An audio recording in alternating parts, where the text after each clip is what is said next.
जब सुबह डॉक्टर के घर बताया जाता है तो उनसे बोला जाता है कि आपकी बेटी ने सुसाइड कर लिया। रात के करीब 11 बजे ही डॉक्टर का अंतिम संस्कार करवाया गया। संदीप घोष एक डॉक्टर के रूप में माफिया था।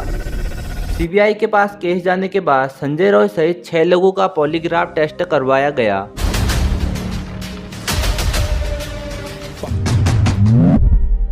8 अगस्त, समय लगभग 11 बजे, जब जूनियर डॉक्टर हमेशा की तरह अपने घर पर कॉल में बात कर रही है।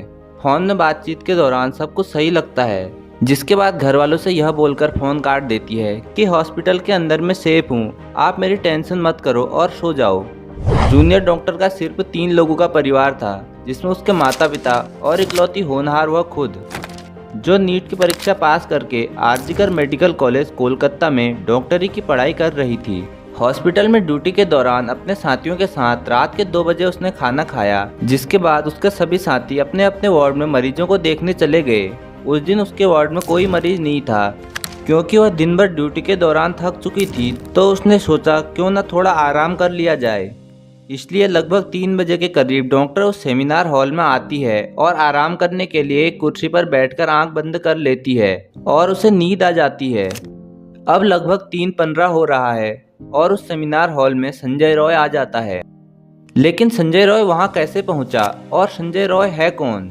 दरअसल पश्चिम बंगाल और कोलकाता में पुलिस की मदद के लिए सिविक वॉलंटियर पद बनाए गए हैं। सिविक वॉलंटियर पुलिस नहीं होते, लेकिन संजय रॉय ने जनता के बीच अपनी छवि पुलिस वालों की तरह बनाकर रखी थी। संजय रॉय अपनी बाइक पर केपी यानी कोलकाता पुलिस का लोगो लगाता और वह कोलकाता पुलिस की टी शर्ट पहनता था। क्योंकि वह सिविक वॉलंटियर के रूप में काम कर रहा था, इसलिए पुलिस वालों के साथ उसकी पहचान थी। संजय रॉय आरजीकर मेडिकल कॉलेज के पास पुलिस चौकी पर नियुक्त था। इसने अस्पताल के अंदर घूम घूम कर पहचान बना ली और इसी पहचान का फायदा उठाने के लिए यह दलाली करने लग गया। वह ऐसे लोगों को ढूंढता जो बुरी हालत में हैं और काफी दूर से आए हैं, और उनसे पैसे लेकर भीड़ में उनका इलाज सबसे पहले करवाता था। 8 अगस्त रात के 11 बजे, जिस समय वह लेडी डॉक्टर अपने घर में फोन पर बात कर रही होती है और सीधा एक मरीज के पास पहुंच जाता है, जिसे बाद में उसने अपना दोस्त बताया था। लेकिन यह कोई दोस्त नहीं, बल्कि संजय रॉय ने इससे रुपये लेकर इसको एडमिट करवाया था। जहां मरीज से हालचाल लेने के बाद और उसका एक एक्सरे करवाने के बाद वह चला जाता है। फिर ठीक 1 बजे संजय रॉय दोबारा हॉस्पिटल में आता है। इस बार भी वह एक मरीज से मिलने आया था। इस मरीज के साथ उसका एक रिश्तेदार भी था। इस मरीज की सर्जरी 9 अगस्त को दिन में होने वाली थी। संजय उस मरीज के रिश्तेदार से हालचाल लेता है और फिर वह दोनों कोने में जाकर शराब पीने लग जाते हैं। लगभग 1.5 घंटे शराब पीने के बाद मरीज का रिश्तेदार चले जाता है। अब संजय रॉय उस कोने में नशे में धुत अकेला बैठा हुआ है। अब संजय सोचता है कि थोड़ा आराम कर लिया जाए, तो वह हॉस्पिटल की तीसरी मंजिल में जा पहुंचता है, जहां वह सेमिनार हॉल था। सेमिनार हॉल में लगभग 40 कुर्सियां लगी हुई थी। संजय रॉय सेमिनार हॉल के गेट को धक्का देता है तो वह देखता है कि गेट पहले से ही खुला है और अंदर लाइट जल रही थी। संजय देखता है कि वहां एक लेडी डॉक्टर कुर्सी पर बैठी है और उसकी आंखें बंद हैं, और डॉक्टर को देखकर उसके अंदर घिनौने ख्याल आने लगते हैं। जिसके बाद वह जूनियर डॉक्टर को नोचने के लिए आगे बढ़ता है। इस दौरान वह डॉक्टर की आंख में हाथ से मारता है, जिससे चश्मे के लेंस टूटकर आंख के अंदर चले जाते हैं और आंख से खून आने लग जाता है। लेकिन वह डॉक्टर अभी भी लड़ रही है। वह उसके होठों को चीर देता है, उसकी गर्दन की हड्डी तोड़ देता है और हाथों के दोनों नाखूनों तक को जख्मी कर देता है। अंत में उसका गला दबाकर उसकी हत्या कर देता है। करीब 40 मिनट के बाद वो वहाँ से निकलकर उसी कोलकाता पुलिस के रूम में जाता है, जहाँ वो सोया करता था, और बड़ी ही आराम से सो जाता है। सुबह करीब 8:30 बजे हॉस्पिटल का एक स्टाफ उस सेमिनार हॉल के अंदर जाता है, तो वह देखता है कि लेडी डॉक्टर खून से लथपथ जमीन पर पड़ी है, और देखते ही देखते पूरे अस्पताल के डॉक्टर वहां पहुंच जाते हैं। जिसके बाद पुलिस को बुलाया गया। पुलिस लेडी डॉक्टर के शव को पोस्टमार्टम के लिए भेजती है और छानबीन करने लग जाती है। छानबीन के दौरान पुलिस को एक ब्लूटूथ डिवाइस मिलता है, जो कि वहां गिरा हुआ था। पुलिस वहां सभी लोगों के फ़ोन का ब्लूटूथ ऑन करती है, क्योंकि जिसका भी यह होगा उसके फ़ोन के साथ यह सीधे कनेक्ट हो जाएगा। लेकिन वह किसी के साथ कनेक्ट नहीं होता है।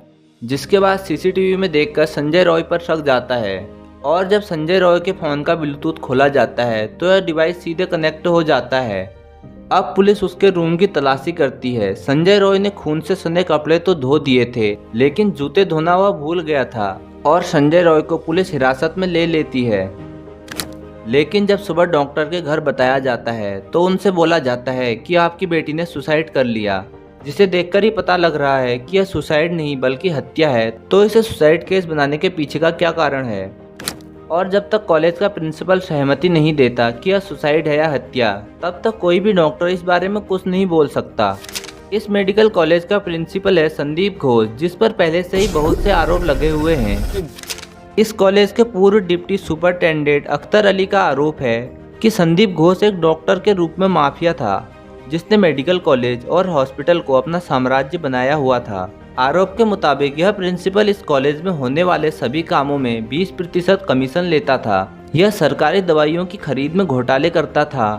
यह छात्रों को पास कराने के लिए रिश्वत लेता था और कुछ छात्रों के गेस्ट हाउस में शराब की डिलीवरी भी यह करवाता था। और सबसे बड़ा आरोप इस पर यह था कि यह मानव अंगों की तस्करी कराता था। साथ ही संदीप घोष का ममता बनर्जी की सरकार के साथ बहुत अच्छे संबंध थे। पुलिस ने जूनियर डॉक्टर की लाश का अंतिम संस्कार 9 अगस्त को ही करवा दिया। रात के करीब 11 बजे ही डॉक्टर का अंतिम संस्कार करवाया गया। इससे साफ पता चल रहा है कि पुलिस पर किसी का दबाव था। सीबीआई के पास केस जाने से पहले ही पुलिस ने लेडी डॉक्टर का अंतिम संस्कार करवा दिया। सीबीआई के पास केस जाने के बाद संजय रॉय सहित 6 लोगों का पॉलीग्राफ टेस्ट करवाया गया। पॉलीग्राफ टेस्ट में व्यक्ति द्वारा पूछे गए प्रश्नों के उत्तर देते समय उसकी शारीरिक प्रतिक्रियाओं को मापते हैं। इस टेस्ट से यह पता चलता है कि आरोपी सच बोल रहा है या झूठ। पॉलीग्राफ टेस्ट के दौरान व्यक्ति को एक मशीन से जोड़ा जाता है जो उसकी शारीरिक प्रतिक्रियाओं को मापती है। इसमें हृदय गति, रक्तचाप, सांस लेने की दर, त्वचा की विद्युत प्रतिरोधकता, मांसपेशियों की गतिविधि को मापा जाता है। रेप सिर्फ कोलकाता में नहीं बल्कि पूरे देश में हो रहे हैं। 8 अगस्त उत्तराखंड नर्स रेप, 9 अगस्त कोलकाता डॉक्टर रेप, 12 अगस्त उत्तराखंड के देहरादून में बस में नाबालिग के साथ गैंग रेप, 12 अगस्त बिहार दलित किशोरी, 14 अगस्त तमिलनाडु, 15 अगस्त भोपाल, 17 अगस्त यूपी में टीचर ने किया नाबालिग के साथ दुष्कर्म, 17 अगस्त मध्य प्रदेश और 18 अगस्त को तो 6 मामले सामने आए, जिसमें बेंगलुरु, राजस्थान, उत्तर प्रदेश के अस्पताल में नर्स को बांधकर किया शिकार, लुधियाना, एनटीआर और दिल्ली, जहां एक 11 साल की बच्ची के साथ दुष्कर्म किया गया। पिछले 10 दिनों में 16 रेप केस सामने आ चुके हैं। आखिर कब रुकेगा ये सब? क्यों सरकार अन्य देशों की तरह कोई कठोर कानून नहीं बनाती? कुवैत, जहां आरोपी को 7 दिन के अंदर मौत दे दी जाती है। अफगानिस्तान, 4 दिन के भीतर ही सिर में गोली मार दी जाती है। चीन, नो ट्रायल मेडिकल जांच के बाद सीधे मौत। मलेशिया, मृत्यु। इराक, पत्थरों से मारकर हत्या। कतर, प्राइवेट पार्ट काटकर पत्थर से मारकर हत्या। और हमारा देश भारत, खैर आप लोग जानते ही हैं। आपके हिसाब से रेप की क्या सज़ा होनी चाहिए? कमेंट में ज़रूर बताएं।